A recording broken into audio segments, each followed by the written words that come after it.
Salut à tous mes abonnés, bienvenue sur notre chaîne Éclatube. Si vous n'êtes pas abonné, n'hésitez pas à vous abonner et à activer la cloche de notification. Merci. Après la création et la mise en place d'une force commune des pays de l'AES, donc le Mali, le Burkina Faso et le Niger, auquel la réunion s'était tenue à Niamey incessamment, le général Tiani a décidé de soulever son armée. Le général Tiani, chef du gouvernement, il est plus que déterminé à faire remonter les capacités militaires de son armée, auquel il est en train de prendre et de mettre certains décrets qui ne plaisent pas du tout à la France-Afrique. Non, la France-Afrique est plus que... Ils sont même déjà découragés par rapport à l'arrivée de ce décret, parce qu'ils savent ce que ce décret veut dire. Et ça va les permettre ici d'avoir vraiment beaucoup de difficultés dans leurs actions qu'ils menaient auparavant. Oui, chers dames, chers messieurs, chères demoiselles, je vais d'abord vous revenir dans les années antérieures ou bien dans des jours passés auxquels la France-Afrique avait un système dans les différentes armées en Afrique, des différents pays africains, auxquels il parvenait à contrôler tout ce qui entrait ou tout ce qui sortait, soit lié aux dépenses ou bien à la sortie des dépenses, surtout dans le domaine militaire des différents pays africains. Et c'est pourquoi vous avez vu, il y avait certains pays qui avaient des matériels vraiment sophistiqués dans les années 60, 70, 80 et qui sont aujourd'hui, ils n'ont plus rien.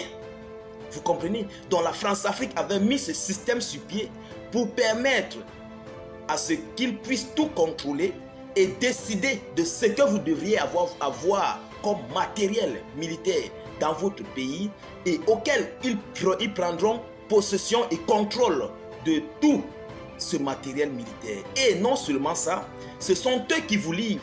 Ils décident quand est-ce que ça arrive. Mais pourtant, vous avez des exigences et un temps très bien déterminé par rapport à vos matériels. Mais ils contrôlaient complètement tout. Et nous avons vu au Mali, au Burkina Faso, auquel les différents dirigeants, donc Assimi Goïta et le capitaine Ibrahim Traoré, qui ont décidé de prendre leur affaire en main. Vous avez vu comment la situation a changé. Vous avez vu comment les choses ont changé au sein de l'armée de ces deux États. Voilà, c'était un système qui permettait ici de verrouiller complètement les systèmes armés africains. Chers dames, chers messieurs, chères demoiselles, mais ce décret que le général Tiani a pris, non, c'est un décret très fort et qui fait peur, bien sûr. Il s'agit de quoi concrètement? Partagez-moi d'abord au maximum cette vidéoconférence. Lorsque vous arrivez, commencez à pousser assez de cœurs, pousser assez de pouces bleus. Laissez vos avis en commentaire, c'est très important. Mais ça protège d'abord vos propres profils Facebook et ça protège aussi nos différentes vidéoconférences. Pourquoi? Parce que vous mettez vos comptes Facebook dans les interactions, vos comptes bougent. L'algorithme considère vos comptes actifs.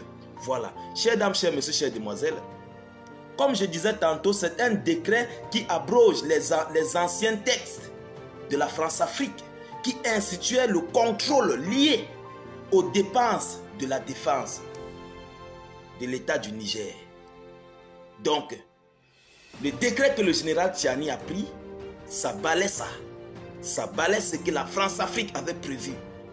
Et non seulement ça, ça continue, elles sont aussi exonérées de taxes. Vous comprenez ça? Chers dames, chers messieurs, chers demoiselles, c'est fort, mais il faut qu'on décortique.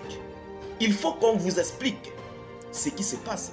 C'est pourquoi la France-Afrique n'est pas contente. Mais ce que la France-Afrique a dit par rapport à ce texte que le général Tiani a émis sur pied, vraiment, ça donne une honte. Oui, ça c'est une honte pour eux. Oui. Pourquoi? Parce que avec ça, le général Tiani a mis ce texte sur pied pour, ici, le plus vite possible, avoir ce qu'il veut face à la situation actuelle sur le terrain. Donc, nous faisons face au terreau et au dia-dia. Mais pourtant, si on reste pour contrôler par la France-Afrique, ça mettra du temps et ils vont décider quelle qualité et quantité de matériel qu'ils doivent nous envoyer. Mais pourtant, celui qui est en face de nous a un matériel très sophistiqué auquel ce sont eux qui leur donne, sachant nos qualités de capacité, de nos armements, chers dames, chers messieurs, chères demoiselles, ils savent que l'ennemi prendra dessus sur nous. Partagez-moi au maximum cette vidéoconférence. Je vous en prie. Partagez au maximum, c'est très important. S'il vous plaît, nous faisons des efforts pour vous faire parvenir des informations. Vous aussi, acquittez-vous à vos droits de contribution en poussant assez les cœurs, les pouces bleus et des partages. Voilà.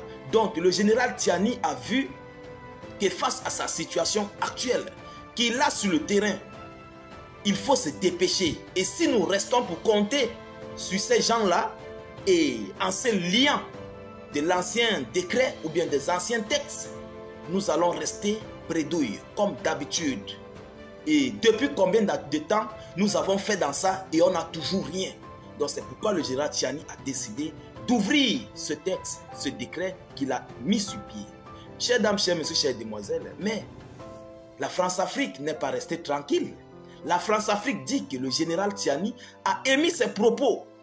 Il fait ses propos pour ici venir faire des détournements de fonds sur son pays. Mais le général Tiani est venu au pouvoir. On l'a proposé des centaines de millions d'euros. Il a refusé. Il a trouvé même des millions d'euros, des millions de francs CFA en possession avec Bazoum. Il n'a pas pris cet argent, mais il a pris ça, il a acheté des choses pour le pays. Il a servi son pays avec tous ces argents retrouvés.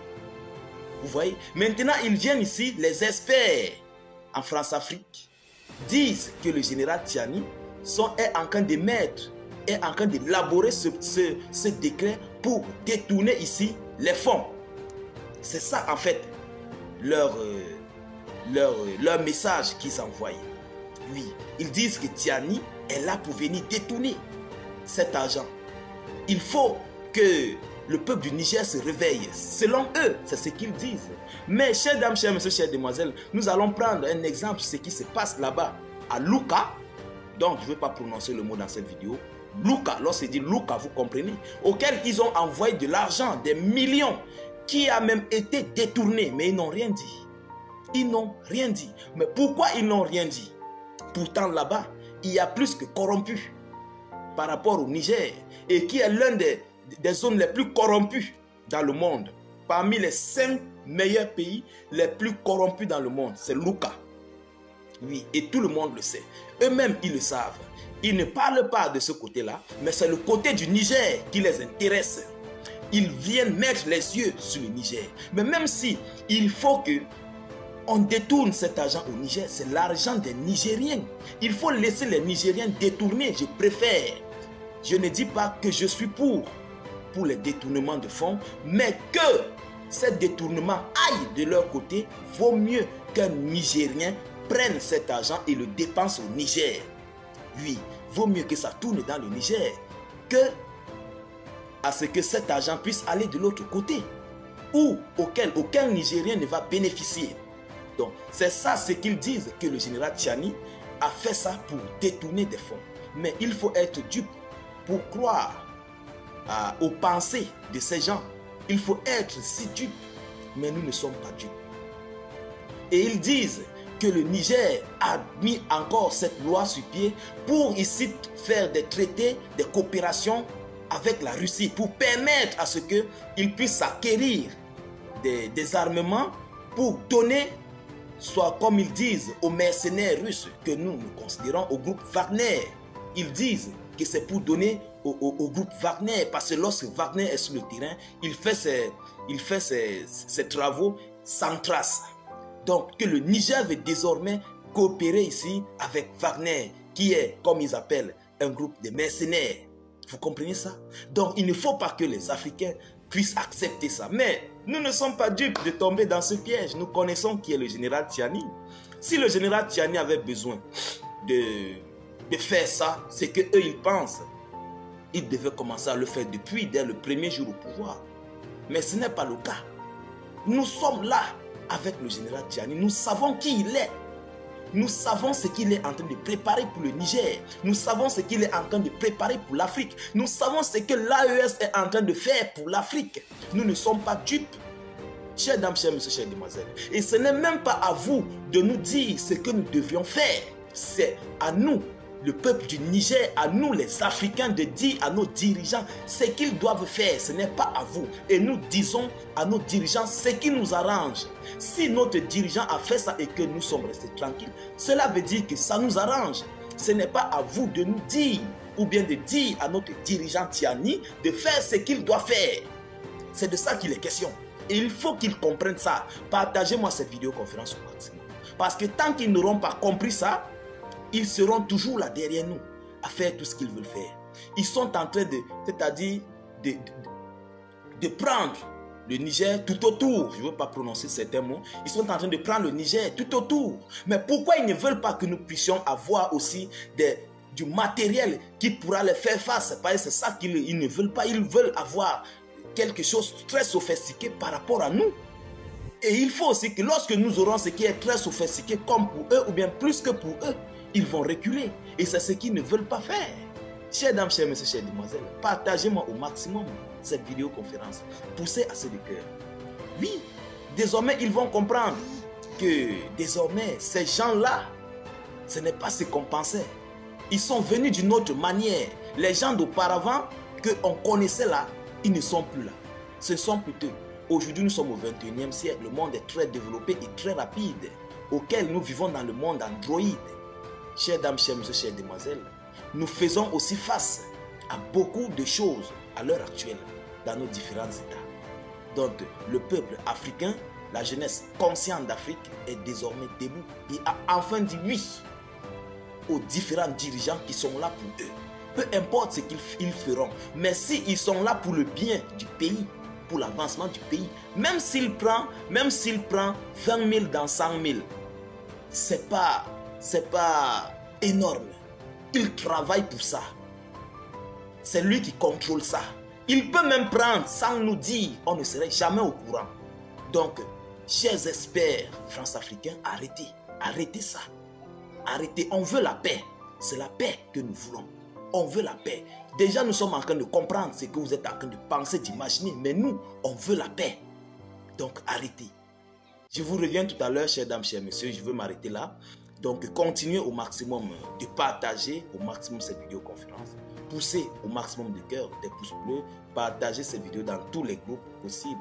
Les nouveaux, n'hésitez pas à cliquer sur suivre et d'activer la cloche de notification pour ne plus rater nos prochaines émissions.